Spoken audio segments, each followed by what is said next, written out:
और war zone से आ रहा है बड़ा अपडेट। वॉर जोन से, मिडिल ईस्ट से इस वक्त की बड़ी खबर आपको बता दें। सवाल बड़ा उठ रहा है जो पूरी विश्व बिरादरी के लिए सबसे बड़ी चिंता का सबब बना हुआ है कि क्या इजराइल के निशाने पर है ईरान के परमाणु ठिकाने। क्या इजराइल ईरान के परमाणु ठिकाने पर हमले की फिराक में है। चिंता इस बात की भी कि अगर इजराइल ने एक बार टारगेट सेट कर लिया तो फिर उसका रुकना संभव नहीं होता है। जिस तरह के इजराइल के ऑपरेशंस आप सबने देखे हैं उससे यही साफ होता है। इसके अलावा सीरिया के 85% एयर डिफेंस सिस्टम को तबाह करने के बाद क्या अगला टारगेट है ईरान का परमाणु ठिकाना। बड़ा अपडेट आपको दे दें, इजराइल डिफेंस फोर्सेस के हवाले से इस तरह की जानकारी मिल रही है। आईडीएफ ईरान के परमाणु ठिकानों पर हमला करने की फिराक में है। गुरुवार को इजरायली अधिकारियों ने बताया कि पश्चिमी एशिया में ईरान समर्थित विद्रोही गुटों के कमजोर पड़ने के बाद उसके परमाणु ठिकानों पर हमले के लिए आईडीएफ को लगता है कि हमले का ये सही वक्त है। सैन्य अधिकारी सही मौके की तलाश में हैं। अगर आईडीएफ के सूत्रों की माने तो हमला कभी भी हो सकता है। आईडीएफ के अधिकारियों का यह भी दावा है, यह भी रणनीति है कि लेबनान में हिजबुल्लाह के कमजोर पड़ने और सीरिया में असद सरकार के पतन के बाद कहीं ना कहीं ईरान अलग थलग अकेला पड़ गया है। इजराइल किसी भी कीमत पर इस मौके को नहीं छोड़ना चाहता और अब अलग थलग पड़ा ईरान अपने परमाणु कार्यक्रम को आगे बढ़ा सकता है। अपनी क्षमता को बढ़ाने के लिए परमाणु बम भी बना सकता है। इसी की चिंता है इजराइल को। यही वजह है कि माना जा रहा है, यह दावा किया जा रहा है कि इजराइल ईरान के परमाणु ठिकानों पर किसी भी वक्त हमला कर सकता है। इधर इजरायली सेना सीरिया में भी लगातार एयर स्ट्राइक कर सैन्य ठिकानों को निशाना बना रही है। 85% अब तक की अगर जो जानकारी की बात कर ली जाए, जो जानकारी मिल रही है वॉर जोन से जो जानकारी मिल रही है, इजरायली हमले में सीरिया का तकरीबन 85% जो एयर डिफेंस सिस्टम है वो पूरी तरह तबाह हो गया है।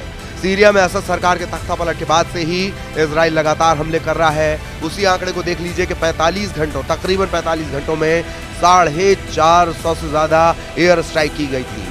इतना ही नहीं कि सिर्फ एयर स्ट्राइक की गई थी बल्कि जमीनी हमले भी, जमीन पर भी इजराइल लगातार सीरिया के अलग अलग इलाकों में अंदर घुसने की तैयारी कर रहा है। कई इलाकों में कई किलोमीटर तक इजरायली डिफेंस फोर्स आईडीएफ घुस चुकी है।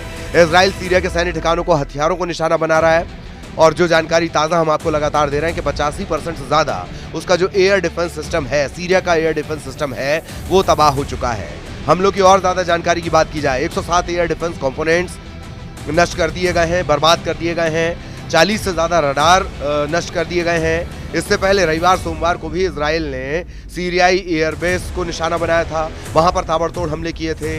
जो हथियारों का जखीरा जहां पर रखा जाता है, हथियार जहां इकट्ठे रखे जाते हैं, हथियार गोदाम जो हैं उन्हें निशाना बनाया गया था। इन हमलों में सैकड़ों मिसाइल, 27 लड़ाकू विमान और 24 हेलीकॉप्टर तबाह कर दिए गए थे।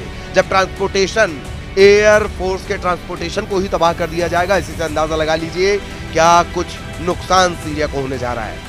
ऐसा नहीं है कि इजराइल सिर्फ वहीं पर ध्यान रखा हुआ है। इजराइल ने सीरिया के लटाविया में नौसैनिक ठिकानों को भी अपना निशाना बना लिया था। इन हमलों में सीरिया के 15 नौसैनिक जहाज तबाह हो गए थे। यानी एयर स्ट्राइक लगातार इजराइल कर रहा है, जमीन पर वार लगातार कर रहा है और एयर डिफेंस सिस्टम को भी लगातार नुकसान पहुंचा रहा है।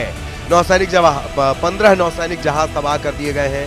इन हमलों के लिए इजराइल ने 1800 से ज्यादा हथियारों का इस्तेमाल किया और ये लगातार हमले जारी भी हैं।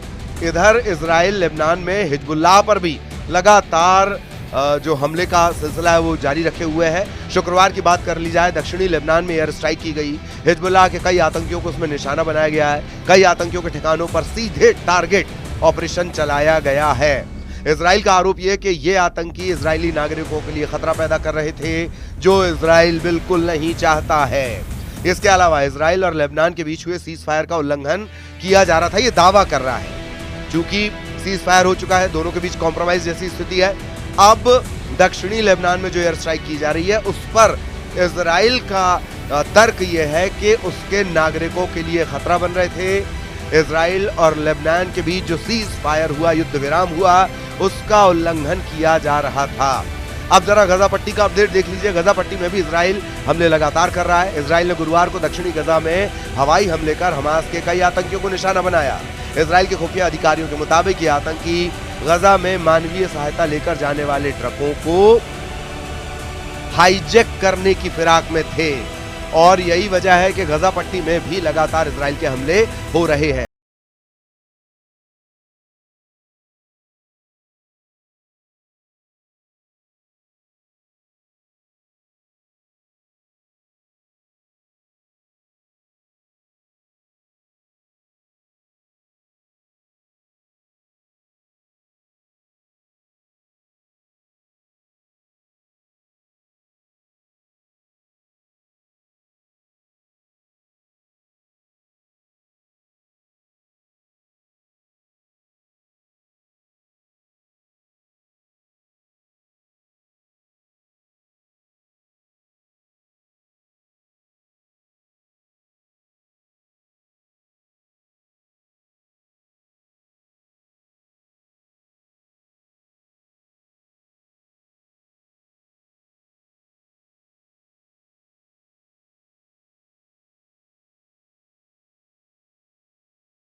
होगा। तमाम जो विश्व बिरादरी है, दुनिया है, उसकी निगाहें इसी बात पर टिकी हुई है कि अगर परमाणु ठिकानों को निशाना बनाया जाता है तब किस तरह की स्थितियां होंगी। ये इस वक्त का सबसे बड़ा अपडेट हम आप तक पहुंचा रहे हैं। ईरान के परमाणु ठिकानों पर हमले की फिराक में है इजराइल।